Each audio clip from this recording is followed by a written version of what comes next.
Muntik nang madisgrasya ang isang driver habang nagmamaneo sa kabaan ng NLEX sa Pampanga. Hinala ng driver, binato ng bakal ng ilang kabataan ang kanyang sasakyan.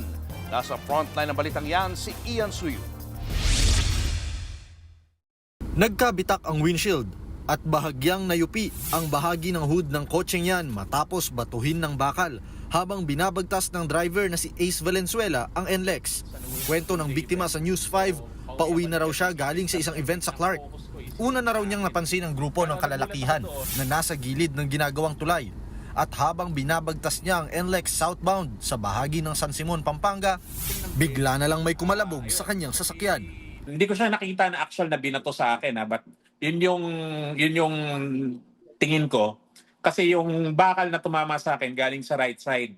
So I decided na dumiretso and maghanap ng lugar na safe for me to check and assess the damage.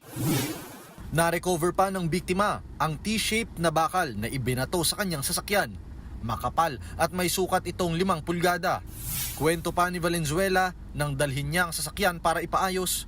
Nung kinuwento ko doon sa staff ng Z-BART yung insidente ko na nasabi ko na nabato ako sa NLEX, he mentioned to me na since last week pang-apat ka na nagpunta sa amin na nabasagan.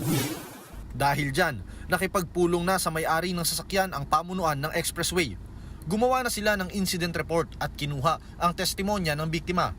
Giit nila, hindi na bago ang ganitong klaseng insidente na kadalasan ay nangyayari tuwing gabi. O siguro nga po parang hindi sila din ma-identify kaagad. At sa investigation natin lumalabas yun yan, minsan yung mga nagkakatuwaan lang yung mga bata, mga Nakikipagtulungan na rin sila sa PNP Region 3 para matukoy ang mga sangkot sa insidente.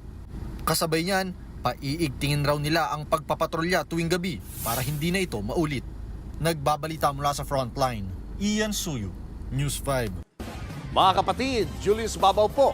Para sa komprehensibo at makabuluhang balitaan at talakayan, mag-follow at mag-subscribe na sa social media pages ng News 5.